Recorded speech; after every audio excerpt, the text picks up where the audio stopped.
Last week ఏం చెప్పుకున్నాం మనం?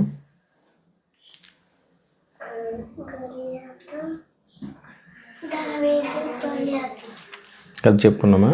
దావీదు గొల్లియతు స్టోరీయా లాస్ట్ వీక్?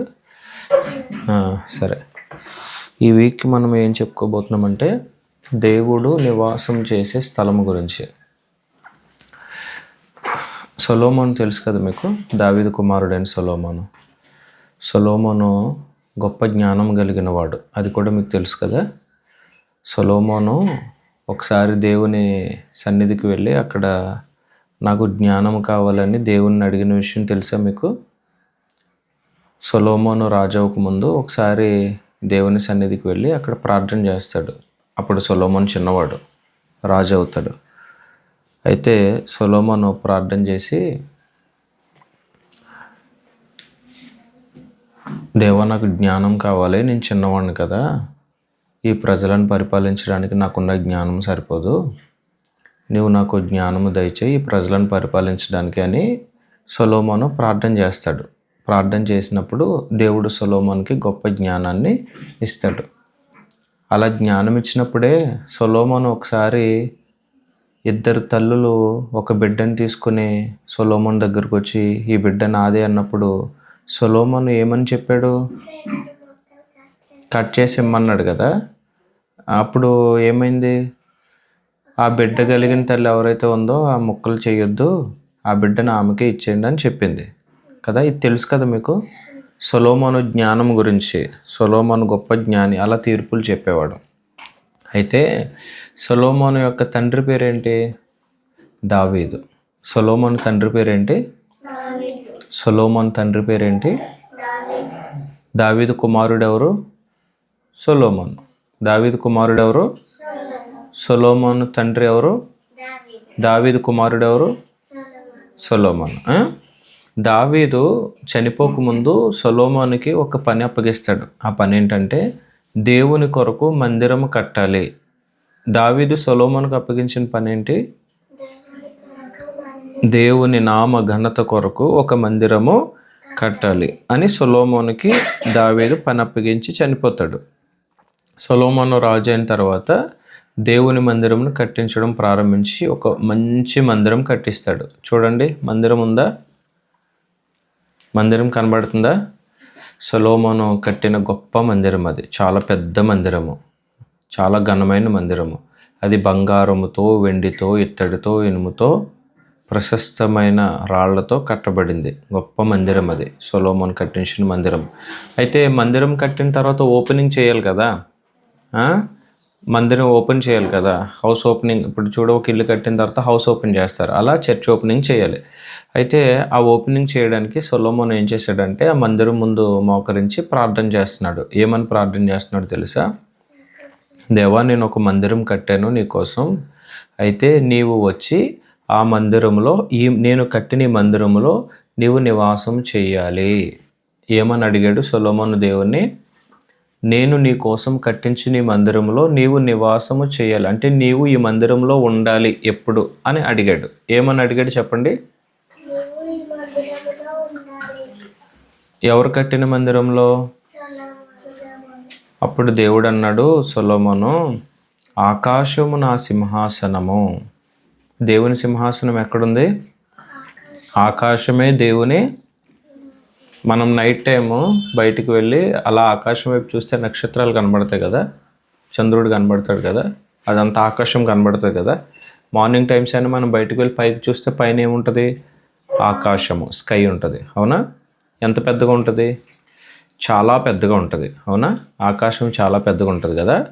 అదంతా, ఆ ఆకాశం అంతా కూడా దేవుడు కూర్చొనే సింహాసనము, అంటే ఆయన కూర్చొనే చైర్ అన్నమాట.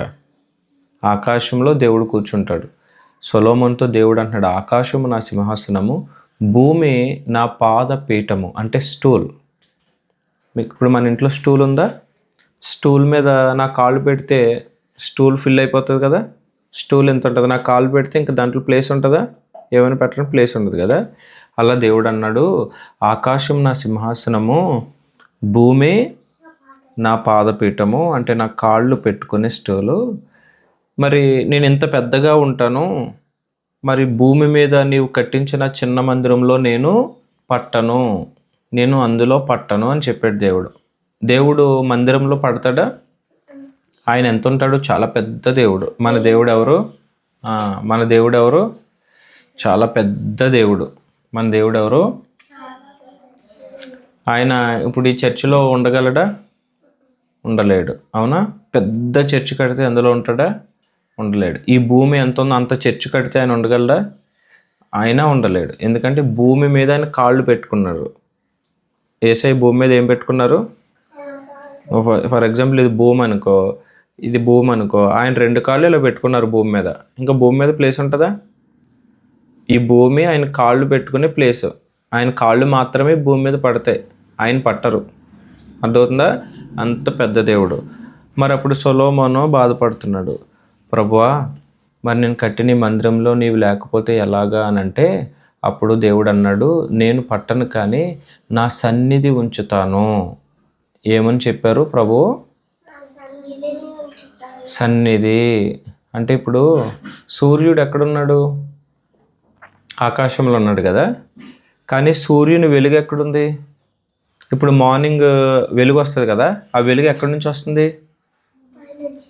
పైన. అంటే ఎక్కడి నుంచి?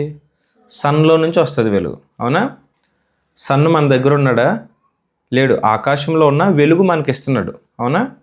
ఇప్పుడు ఉదయం సూర్యుడు వస్తేనే కదా వెలుగు వస్తుంది బయట. వెలుగు వస్తేనే కదా మనం వెళ్ళగలుగుతాం బయటికి. లేదంటే మనం లైట్స్ ఆన్ చేసుకుని వెళ్ళాలి. అవునా? నైట్ టైమ్స్ స్ట్రీట్ లైట్స్ని మనం బేస్ చేసుకుని స్ట్రీట్ లైట్స్ని ఆన్ చేసుకుని మన చేతిలో ఉన్న మొబైల్ టార్చ్లు ఆన్ చేసుకుని మనం వెళ్ళాలి. అవునా?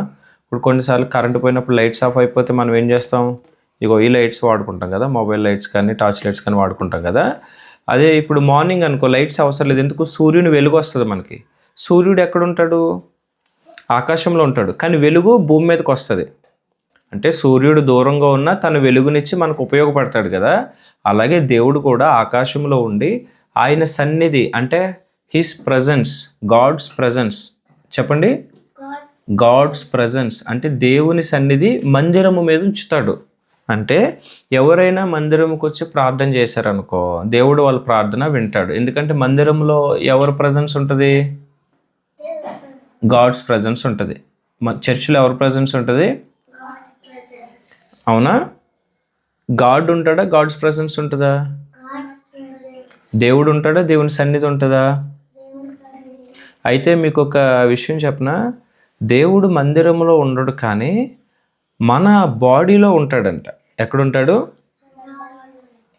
వాక్యము మీ కంఠస్థ వాక్యం ఏంటో తెలుసా? వాక్యం డిస్ప్లే చేయి. మీ దేహము, చెప్పండి, మీ దేహము దేవుని వలన మీకు అనుగ్రహింపబడి మీలోనున్న పరిశుద్ధాత్మకు ఆలయమై ఉన్నదని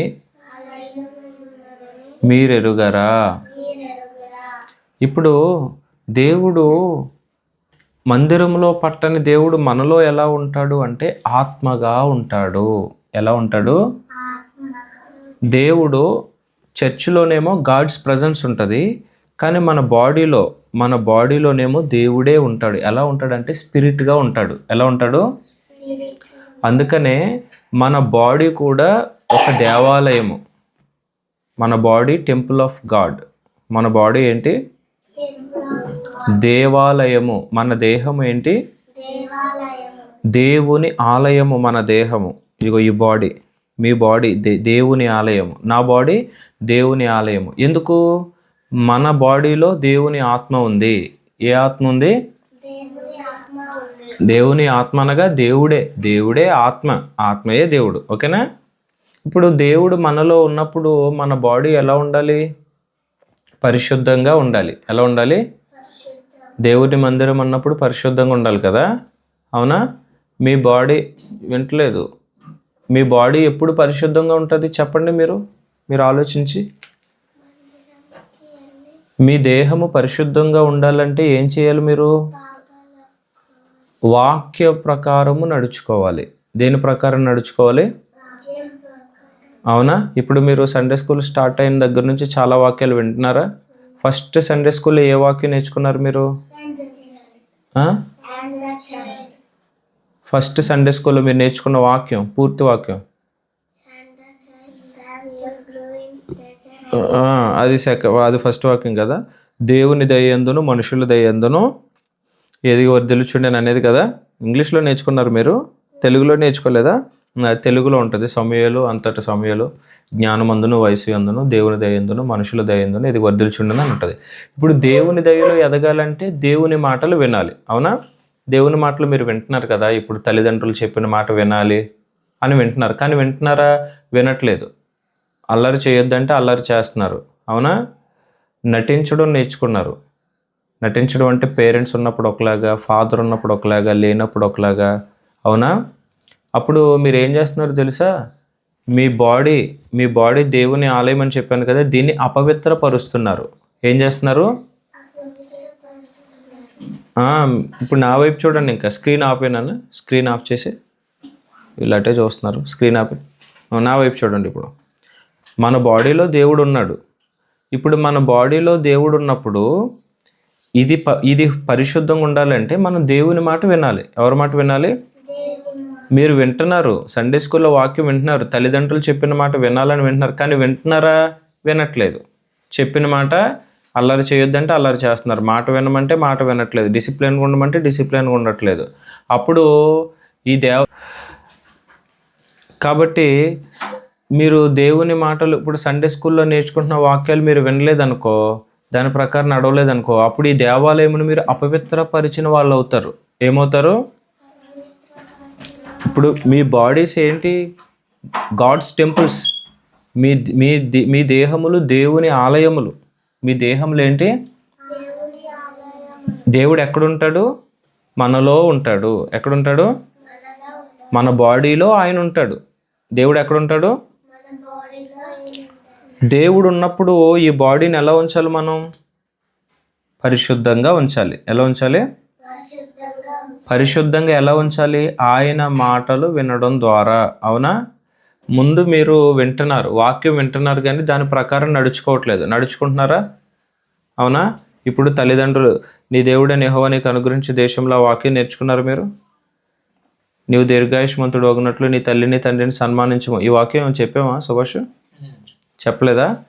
బైబిల్లో ఒక మాట ఉంది, నీ దేవుడైన యెహోవా నీకు అనుగ్రహించే దేశంలో దీర్ఘాయుష్మంతుడు అగినట్లు నీ తల్లిని తండ్రిని సన్మానించము. తల్లిదండ్రులు చెప్పిన మాట వినమని బైబిల్లో ఉంది. ఉందా లేదా? ఇప్పుడు నేను చదివించాను కదా వాక్యం. వచ్చే నెక్స్ట్ వీక్ ఇది మీరు ఈ వాక్యం చదువుదురు కానీ, నేర్చుకుందరు కానీ. తల్లిదండ్రుల మాట వినమని బైబిల్ చెప్తుంది, కానీ మీరు వింటున్నారా? పెద్దవాళ్ళ మాట వింటున్నారా? అమ్మమ్మలు, నానమ్మలు, తాతయ్యల మాట వింటున్నారా? పెద్దవాళ్ళు చెప్పిన మాట వినాలి. స్కూల్లో టీచర్స్ చెప్పిన మాట వినాలి. అల్లరి చేయకూడదు, డిసిప్లిన్గా ఉండాలి. అలా ఉంటున్నారా? మీరు ఉంటున్నారా? ప్రభు అన్నారు, సహోదరులు ఐక్యత కలిగి నివసించాలి అని చెప్పారు కీర్తన గ్రంథంలో. బ్రదర్స్ అండ్ సిస్టర్స్ ఎలా ఉండాలి? ఐక్యత అంటే కలిసి ఉండాలి. కానీ మీరు కలిస్తే ఏం చేస్తారు? ఒకరినొకరు కొట్టుకుంటారు, అవునా? తిట్టుకుంటారు, కంప్లైంట్స్ చెప్పుకుంటారు ఒకరి మీద ఒకరు. అలా చెప్పుకోవచ్చా కంప్లైంట్స్? కలిసి ఉండాలి చక్కగా. ఒకరితో ఒకరు ఎలా ఉండాలి? ఒకరినొకరు తిట్టుకోకూడదు, ఒకరినొకరు కొట్టుకోకూడదు, అవునా? మరి ఇవన్నీ మీరు పాటిస్తున్నారా? పాటించట్లేదు. పాటిస్తున్నారా? పాటించకపోతే ఏమవుతుంది? మీ దేహం అనే దేవాలయం ఏమవుతుంది? అపవిత్రమవుతుంది. మీరు పాడు చేసినట్టు అవుతుంది. ఏమవుతుంది? ఎవడు దేవుని ఆలయమును పాడు చేయనో వానిని దేవుడు పాడు చేయనని ఉంది. అర్థమవుతుందా? మీరు ఇంకా మేము చిన్నపిల్లలమని భావించుకోవద్దు. మీకు నేను చెప్తున్న మాటలు అర్థమవుతున్నాయా? చిన్నపిల్లలని ఎవరినంటారు తెలుసా? చెప్పిన మాటలు అర్థం చేసుకోలేని స్థితిలో ఉంటారు కొంతమంది. వాళ్ళని ఏమంటారు? చిన్నపిల్లలు అంటారు. ఇప్పుడు అహైజా ఉన్నాడు, వాడికి ఇంకా పూర్తిగా అర్థమవుతున్నాయా మాటలు? ఇప్పుడు మీకు అర్థమైనంత వాడికి అర్థమవుతాయా? అర్థం కావు, కానీ మీకు అర్థమవుతుంది కదా. మరి అర్థమవుతున్నప్పుడు మీరు చెప్పిన మాట ఏం చేయాలి? వినకపోతే దేవుడు మిమ్మల్ని కొడతాడు, దేవుడు మిమ్మల్ని పనిష్ చేస్తాడు. చేస్తాడా చేయడా? దేవుడు ఎలా పనిష్ చేస్తాడో తెలుసా? అప్పుడే కాదు, నరకం అప్పుడే కాదు. దేవుడు ఫీవర్లు, కడుపు నొప్పులు, అవన్నీ పంపిస్తాడు. ఏం పంపిస్తాడు? కడుపు నొప్పి, చెవు నొప్పి, నీకు వచ్చిందా? అవన్నీ దేవుడు పంపించి పనిష్ చేస్తాడు. అవునా? ఎందుకంటే ఆయన చెప్పిన మాట వినాలి. వింటారా? మరి సండే స్కూల్లో మీరు నేర్చుకున్న ప్రతి వాక్య ప్రకారం నడుచుకుంటారా? ఎందుకు? మన దేహంలో దేవుడు ఉన్నాడు కాబట్టి ఆయన చెప్పిన మాట మనము వినాలి. అప్పుడు మన దేహము పవిత్రంగా ఉంటుంది. ఎలా ఉంటుంది? కంఠస్థ వాక్యం చూడండి.